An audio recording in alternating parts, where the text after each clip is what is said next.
Welcome back, friends. Last guy here, and it's time for more Great Ace Attorney. We took a little bit of a break. Let's do the next one. The Adventure of the Unspeakable Story. We're in the investigation part, which is Sholmes, but not really. He's there. Here we go. Cutscene.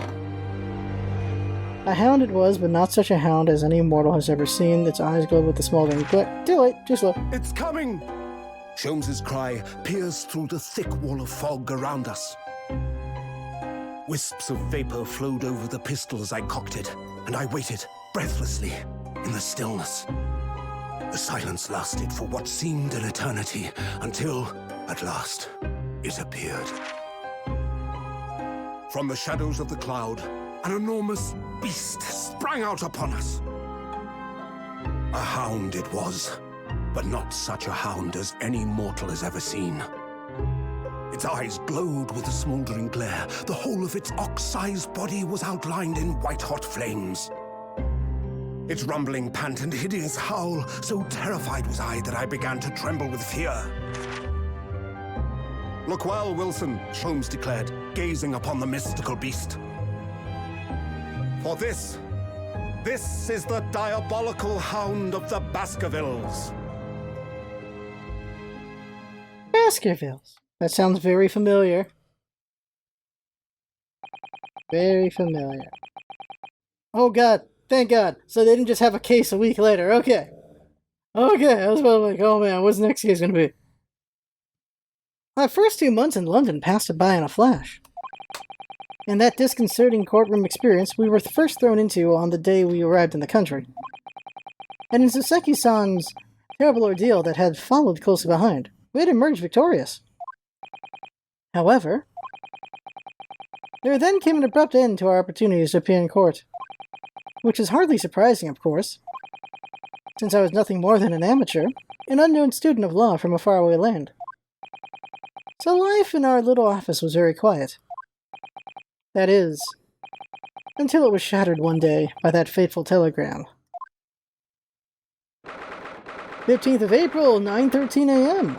Naruhodo's legal consultancy. Knock, knock, knock. Oh, look at that. They got a little freaking aquarium, too. Look at that. That morning, I was woken by the unreserved knocking on the door by the telegram boy. But after he'd gone, Sasato-san's behavior became very obviously strange. Sasato-san? Yes? Is it time to leave for court already? Let me see. What case is it today? I don't think I'm scheduled to defend anyone at the moment, am I? Oh, no, of course not. How silly of me. But I think Iris said she would make us breakfast this morning? So shall we go down to Mr. Sholmes' suite? Yes. Iris makes the most delicious breakfast food. She does, doesn't she? And once our bellies are full, we can leave for court in a fit form. In fighting fit form. There you go. Let me see. What case is it today? Here we go again. Converse. Actually, let me... What? Is there anything I can actually present in here? No, that's it? Alright then. Converse. The telegram. So, what was it about? The telegram that was delivered this morning, I mean?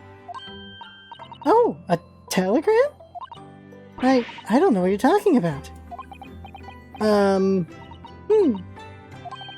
Sorry, but you're not going to get away with that. Well, I didn't think I would. Actually, don't give it a moment's thought. It's nothing. Nothing interesting.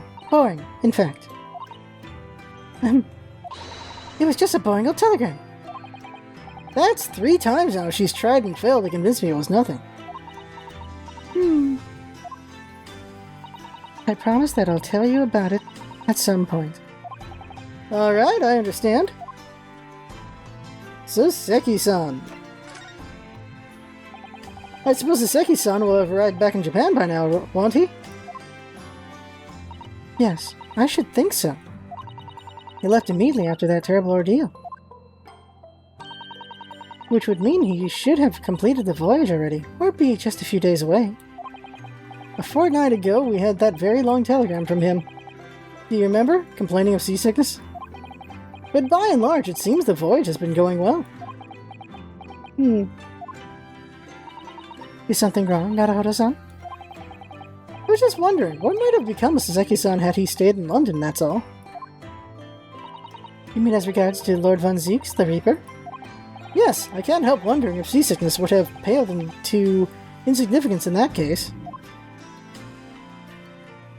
The Reaper. What is it they say? That no one who stands in the dock can be saved from the Reaper, right? Like the way that nightmarish trial ended on the very day we arrived in London. Even 2 months on, the cause of that dreadful fire is still a mystery. Yes, but at least Saseki-san is safely out of the country now. Presumably that means that the curse of the Reaper can only take effect within the confines of the city of London, perhaps? Even if that's the case, it's little comfort. I have a terrible sense of foreboding. If the legend of the Reaper is to be believed, it would mean he wields the sword of justice himself. Come to think of it, I wonder what he's been up to these last 2 months. Surely not wielding that sword against more acquitted defendants. No, I don't think so. Apparently Lord Von Zieks hasn't appeared in court once since our last encounter. Oh? Yes, since Saseki-san's trial, he's withdrawn from judicial service again, it seems. Really? Just like before, when he wasn't seen in court at all for several years. So it's just been me who's had to face him in his recent spate of trials, then. Ugh, just my luck. I wonder if luck doesn't come into it. Sorry? What was that? Oh, nothing. Never mind. Oh, that's it? Oh, I guess we can move on. Move! To the Sholm Suite. Whoop! 15th of April, Sholm Suite. Morning, Wono. Morning, Susie. Is that him violining? Good morning, Iris. Iris? What is it, Wono? What is that terrible noise? It sounds like a cat being strangled. Oh, yes. You noticed that, did you? Ah. Ho isn't in the best form this morning, it seems.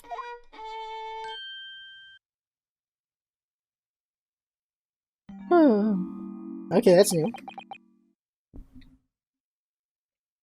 Hello? Hello, Mr. Sholmes. Good morning. A good morning to die, perhaps. Has something happened, Mr. Sholmes? You look miserable, and the way you were playing the violin before. My analytical mind is dead. Music is dead. The world is dead. He had his emo face. Damn this blanched existence. Blanched. That's all it is, my dear fellow. Nothing of consequence. Yeah, he hit the emo phase. I'm afraid I don't understand. Well, Iris, is it time we ate?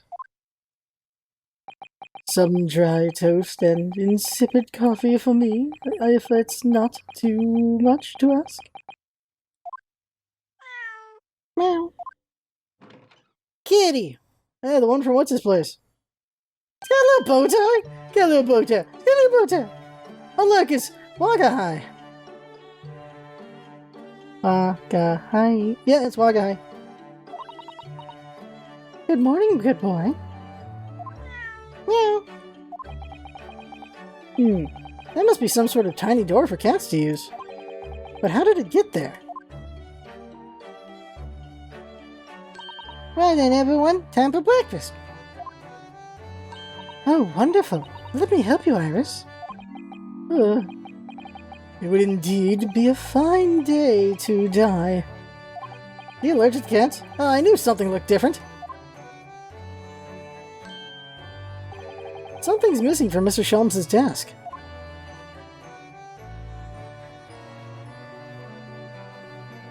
Converse. Or examine, wanting to die. You seem to be very unhappy this morning, Mr. Sholmes. What's happened? It used to be the case that in my hands, this violin sung like the dawn chorus. Its melissant tones would make flowers bloom. It would? But now, the muses are unamused with me. The goddesses of music have thrown me over. Whatever do you mean, Mr. Sholmes? For hours I have bowed, for days even. Through the night I have endeavored, to no avail. That sound, my tone, is lost. That brilliant, clear, unwavering tone.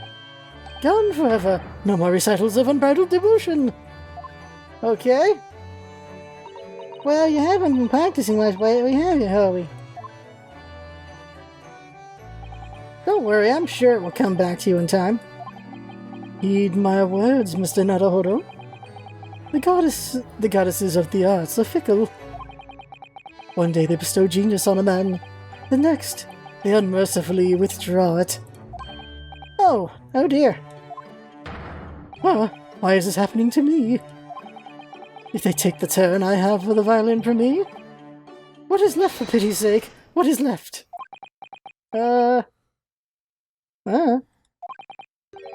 Deduction, perhaps? Isn't that what you're known for? The missing machine. Mr. Sholmes, I don't like to pry, but your desk looks rather empty today. Ah, well done, Mrs. Sato. Observational skills do you credit. Oh no, Mr. Sholmes, they pale into insignificance when compared to yours. You'd struggle not to notice, wouldn't you? You mean Howie's great analytoscope? That's at Windybanks now. Sorry? It's at a Windybank? No, Windybanks. The pawnbrokery. Pawn? What? You mean you've pawned that enormous machine of yours? It has some considerable value, you see. Quite undeservingly. But isn't it a very important machine for your work? I do wish you had consulted with us. If your situation had become so desperate, I should have gladly passed what little income I have to you. Dear madam, things are far from desperate. But the pawnbroker has your wonderful machine.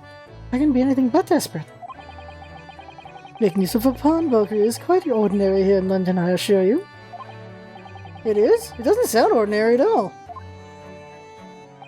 It would seem that neither of you fully understand how pawnbroking works. Oh, what's to understand exactly? How pawnbroking works. What did you mean when you said we didn't fully understand how pawnbrokering works?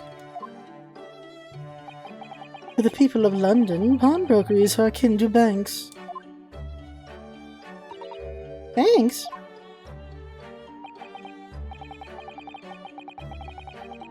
On Mondays, merchants relinquish their finest jackets and trappings to their pawnbrokery of choice.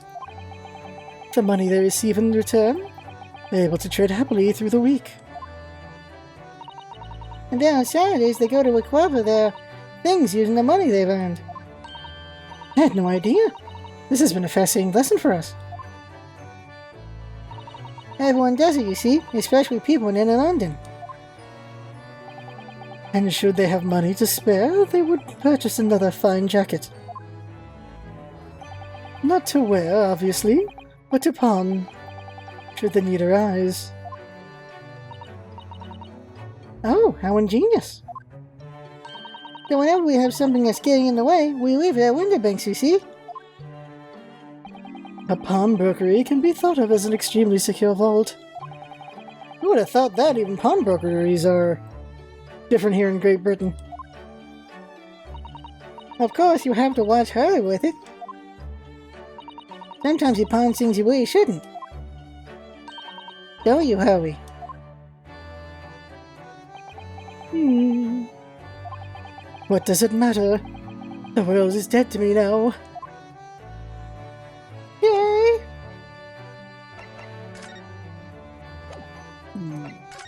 Move, not out. Look around. Examine. Let's examine the little girl. Hey, Iris. The fire's burning comfortingly in the grate again today. It's a very different feeling to a Japanese hibachi somehow. Oh, look at that photographic print of a lady displayed on the mantelpiece. Could it be? Yes, it must be. It's the woman. Oh, how exciting. Is that supposed to mean something to me? I got the woman awarded. Okay, I guess there was something I need to look at. Wagai! Mr. Natsume's cat seems to have settled into his new home then. Oh yes, and I've become very attached to Wagi. It would appear his previous owner is completely forgotten to him. Cats are unfeeling creatures. Their mews are empty as the hearts of the muses. Ah, if Mr. Natsume had no intention of taking Wagi back to Japan, I wonder why he kept him in the first place. I expect he would have taken him if he could. But pets is strictly forbidden aboard steamships in our experience. And for good reason. Terrible things can happen if the rules of passage are not obeyed. Yeah, Cosmodart! Well, I don't mind, because Wagi is adorable. Oh, kitty. Yes, he really is. Oh yes, what about the door? I don't remember seeing that tiny thing at the main door before. Where did that come from? Oh, you noticed? You don't observe it, won't you? Look, I use this. It's my latest invention. What is that? I call it the cat flapper-mat. Gosh, a machine for making doors just for cats. That's right. It can make a cat flap for a little furry fun, but like Wagi in seconds. And it can do it in any door at all, no matter what it's made of. It's very powerful, you see? Wouldn't it have been quicker to just make the cat flap rather than making a machine that makes the cat flap? Well, yes, maybe. But now I can make cat flaps any way I like. Oh, I think it's wonderful. Let's make one for us in the door of our office upstairs, Iris. She really knows how to come up with unconventional inventions, this girl. Meow.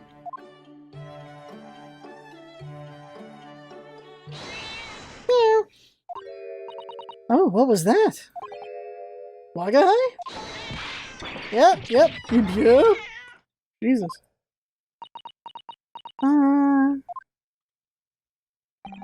What was that? Oh no! Wagai's tangled up in your violin! Oh no!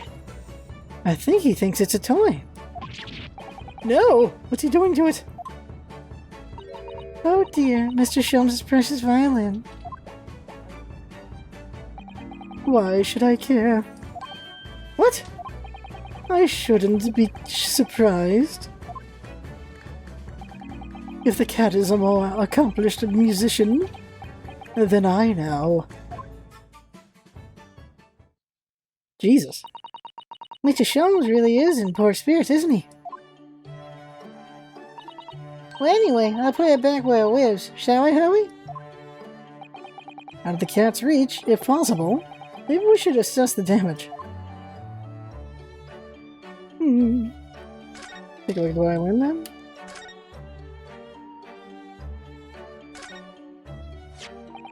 So this is the violin, is it?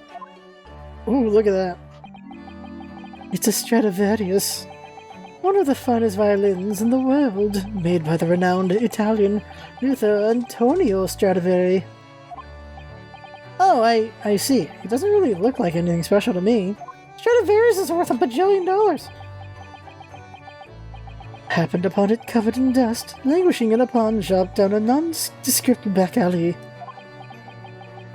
The broker had no idea of its value, so I was able to purchase it for for a mere 55 shillings. How honorable of you. And until today, it has been my faithful companion in every great Paganini-inspired performance I have made. I ask you, is there reason to live in a world devoid of music, to tolerate this blanched existence? No. There's none.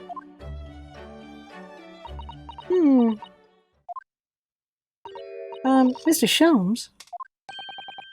What, dear madam, what? My thoughts are preoccupied with fancies of release from this dull routine. What about the violin? It looks very different to normal, don't you think? What do you mean, Mr. Sato? Oh, Susie's white! Yes, the tone of the wood is completely different. And that's not all. I'm sure there was no crack there before. Wait, it's not even the right size, is it? What's this? I'm terribly sorry to have to tell you this, Mr. Sholmes, but that instrument isn't a violin at all. Then what? I believe it's an entirely different instrument called a viola. Oh, it is a viola, okay. A freaking viola? Violas are supposed to be way smaller than violins, aren't they? What? What? Oh god, he fell to the ground. Mr. Sholmes? You're right. You are quite right. This isn't my faithful Stradivarius. So what, pray, is this piece of stringed flotsam? Not your faithful performing partner, then. How can you not tell it's not your violin? I see what must have happened. You do, Iris? This is just a simple mix-up. Sounds like Iris might be able to tell us exactly what's happened if we ask her. Deduction time? Time for an Irish level deduction? Which is superior to Sholmes's? Mix-up. What did you mean by a mix-up, Iris? Well, you see, this violin, sorry, this viola, I mean, was at Winterbanks until last week. At the pawnbroker, not Mr. Sholmes' beloved musical partner. There's a proverb from the East, with which you are no doubt familiar, my dear fellows. Always let a beloved child travel. Yes, indeed. So you sent your beloved violin to the pawnbrokers in hope that it would experience personal growth? Oh, what a wonderful idea. What? Last week I pawned my great analytoscope in order to release my precious instrument. But it would appear Mr. Winterbank mistakenly furnished me with this tawdry fiddle instead. But my ears cannot be deceived by the hollow timbre of this piece of timber. No, but your every sense was deceived by the fact that it just had strings. Pshaw. A fine state of affairs this is, and why I always say, Mr. Naruhodo, never trust a pawnbroker. They will try to fiddle you every time. But earlier you told us that you could think of a pawnbrokery as an extremely secure vault. Well, yeah. Come, Mr. Naruhodo. Dilly-dallying will get you nowhere. Sorry? Crunching your toast with that vacant aspect. Pressing your coffee so obtusely. Are you not a little embarrassed by your own conduct, considering the urgency of which we are faced? You must visit Mr. Winterbank's brokery at once. That's right, isn't it, Mr. Sholmes? Precisely, Mr. Sato, without a moment's delay. But I haven't finished my bacon and eggs! My dear fellow, surely you do not still intend? You crunch your bacon with an increasingly vacant aspect. Refresh your egg ever more obtusely. Yes. Alright, say no more. Let's go then. Don't worry, Wuno. I'd be happy to heat it up for you again later. Oh, thank you, Iris. As it happens, I am rather curious to see what a British pawnbroker looks like.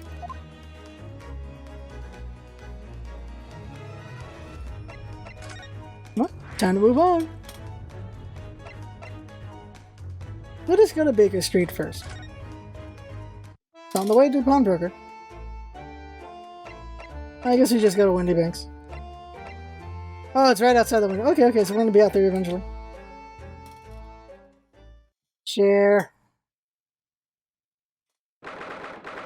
Let's see what we got here. We got the Thinker, Olympic medal, Pinocchio, not Pinocchio, a horsey. Lots of hats and buckets up there. And shoes. And lanterns. And a cactus down here. Lots of odds and ends up in here. The pawnbrokery now. So this is a British pawnbrokery. Oh my, there are all sorts of tools and contraptions in here that I've never laid eyes on before. Oh, Susato-san, and that spark of wonder in your eyes. You can't wait to scour the shelves, can you? I get the impression that you enjoy places like this. Oh yes, I don't know why, but seeing such a lot of things out of our stand is a real thrill for me. My dear fellows, let us not forget why we are here. Oh, Mr. Holmes. We are calling on matters of business, not pleasure. And clearly Mr. Sholmes means business too, judging from the spark of fury in his eyes. Ah, Mr. Sholmes, sir. Welcome back. Did you hear that brazen welcome? Oh yes, we are potential customers after all. We're disgruntled customers, Mr. Naruhodo, and it's time to inform Mr. Windybank of our ear. Come, the fight is afoot. Converse. Violin. Naturally, you'll recall this, which I retrieved from you some days ago. Yes. The second-rate fiddle is not my faithful instrument, Mr. Windybank. The color of the wood is different, it has holes in it, and it's not even the same size. A wonderful summary of our observations, Mr. Sholmes. I'm so very sorry, sir. How utterly unforgivable of me. Inexcusable mistake for a pawnbroker. There's only one way to make amends. Run away! A gun! Oh shit! Oh shit! Oh shit! Oh shit! Oh shit! Oh shit! Oh shit! Oh shit! Did they straight up animate him going over, grabbing a gun, and running back at you? And doing this? I shall have to take my own life. I don't think that will be necessary, do you? If I may just say one thing before I pop off. Yes?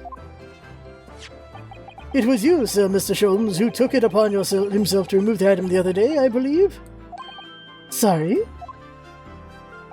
As I recall, I entered the storeroom to fetch a violin when I heard, here it is. You did? And when I turned to controvert you, you had taken the vial and left, sir.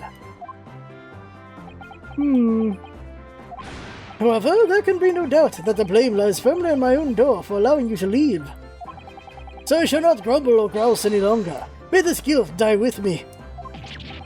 No. Stop, my dear fellow. The fault is mine.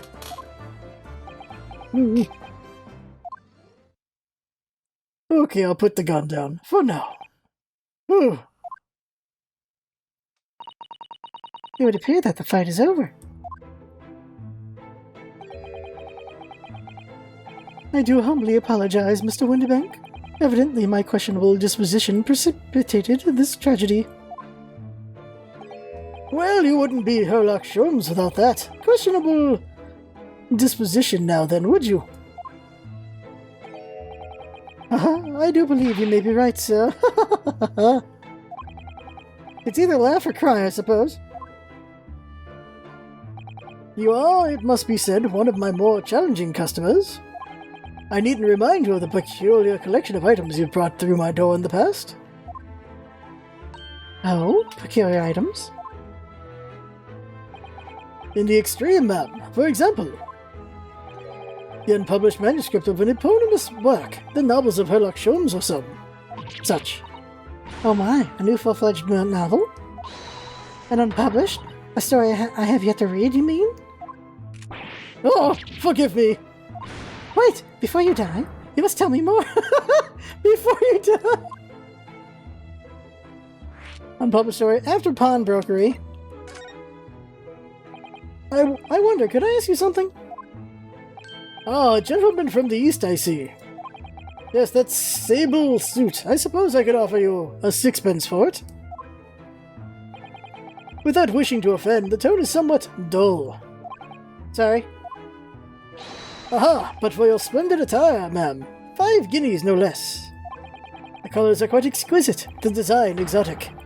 Eastern artistry is its finest, may I say? Oh my, 5 guineas, you say? How interesting. Why do I feel as though I've suffered some sort of defeat here? Actually, I was hoping to ask you about your business. I've heard it said that pawnbrokeries are used rather like banks here in London.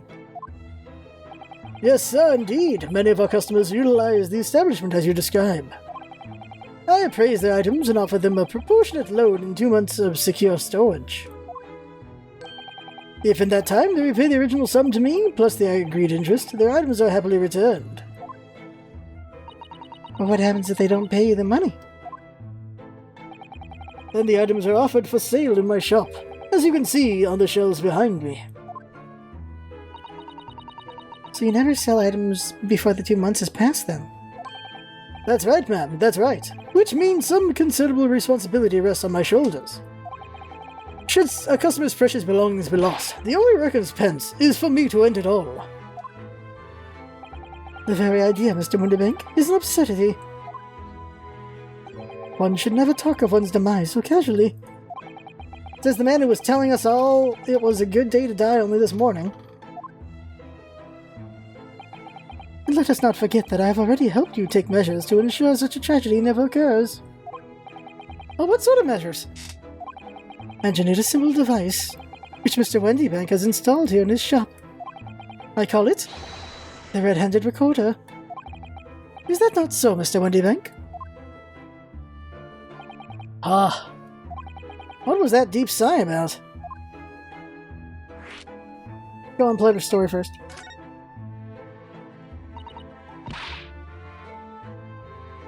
I must know more. Tell me everything. Wow, Sasato-san is really fired up now. Is there really an unpublished story?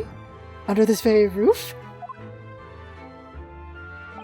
Well, one day the gentleman here brought in an old metal chest, you see.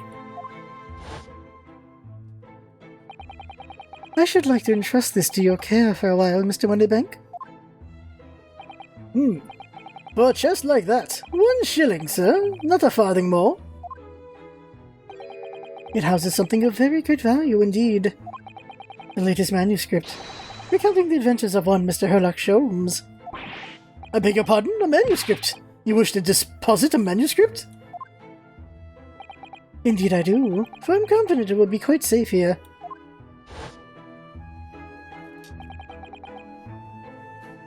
And that was that.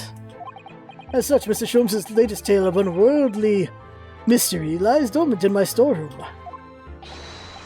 Mr. Sholmes, is that really true? But it says that someone doesn't want to talk about this. I continue to pay your fee, do I not? And kindly continue to store my belongings securely. Of course, sir, of course. They're safe and sound with me, I assure you, on my life. This is all very strange.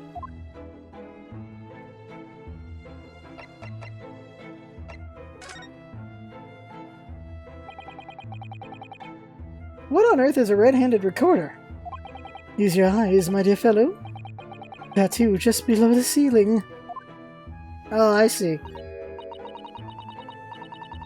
I can see what appears to be a camera attached to some sort of timing device. Very astute. It is indeed a camera, furnished with some 100 pieces of celluloid film. And every 30 minutes precisely, the camera automatically records the appearance of the shop. Here, I have an example I can show you. Or I am. Ah yes, a print from the camera set to record the activity at the shopping counter. I developed a special type of film so sensitive it produces a crystal clear image, even in darkness. A friggin' dog portrait right there. Really? That's extraordinary. Yes, you can clearly see the counter and the door behind it. Look.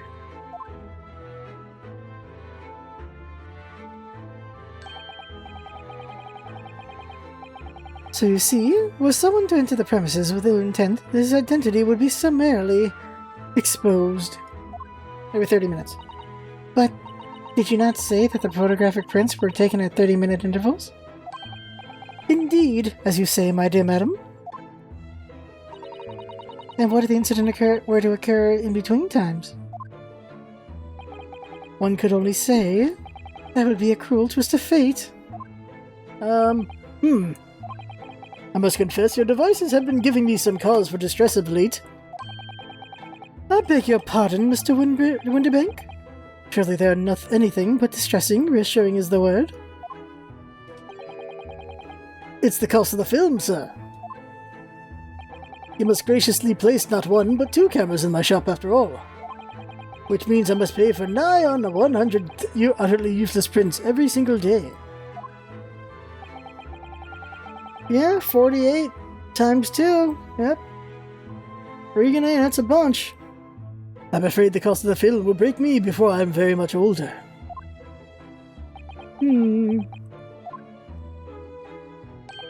Nevertheless, a small price to pay to ensure the safety of my preferred brokery. My dear fellows, we verge on an age where safety and security come at a price. Oh, heaven help us!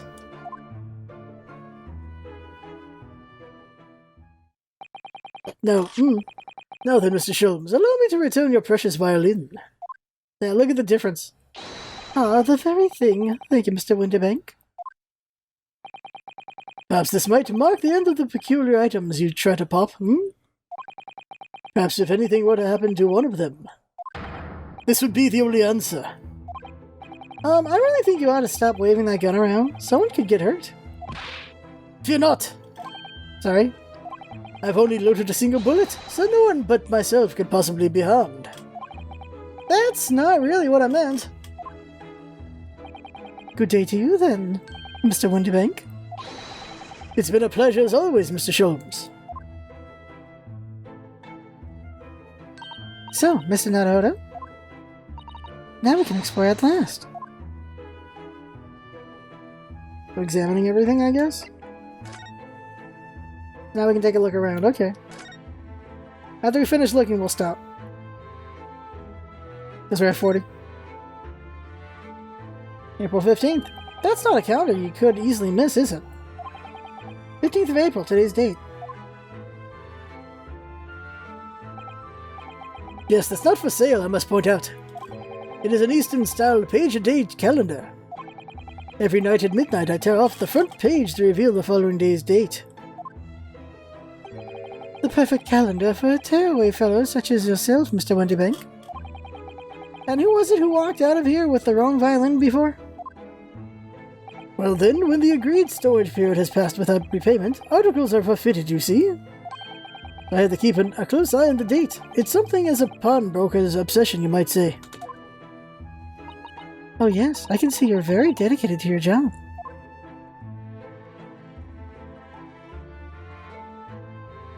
You know what? I bought lube for this chair. I should probably use that lube already. Ugh. Look at this. Whatever could it be used for? I have no idea. Ah. There's a small catch just here, look. We're going to open it, aren't we? Oh my, that's amazing. It has some sort of spring-loaded mechanism. Which we'll never manage to put back in the way it was before. What are you two doing? What? Us? Nothing? No, nothing at all. Whatever this device is, it seems to have a pair of little windows to look through. I feel as though I've seen something rather similar to this elsewhere. Sholmes, you mean?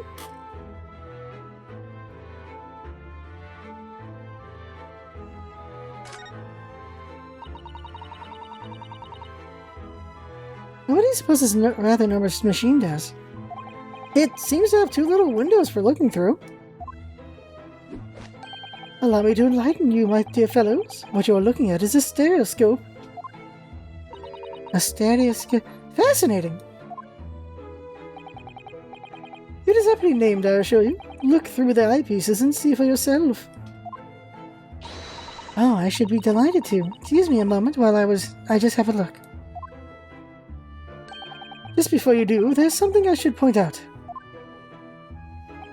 My dear fellows, in order to see the image properly, stereoscopically as it were, you'll need to be cross-eyed. However, if that is beyond you, it is of little consequence today. Alright then, I'm going to try it.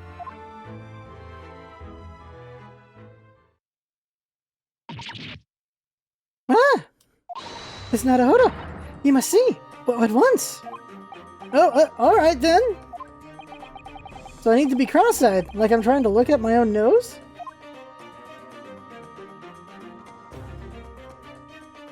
Oh look, it's the maid! What the? I don't believe it! It's just a photographic print, but it seems like you could reach out and touch it.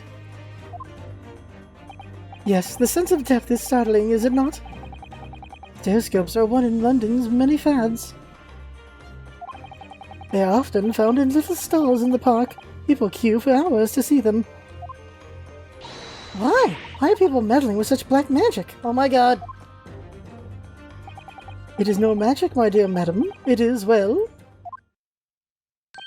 far too complicated to explain at present. We shall save this lesson for another day. Oh.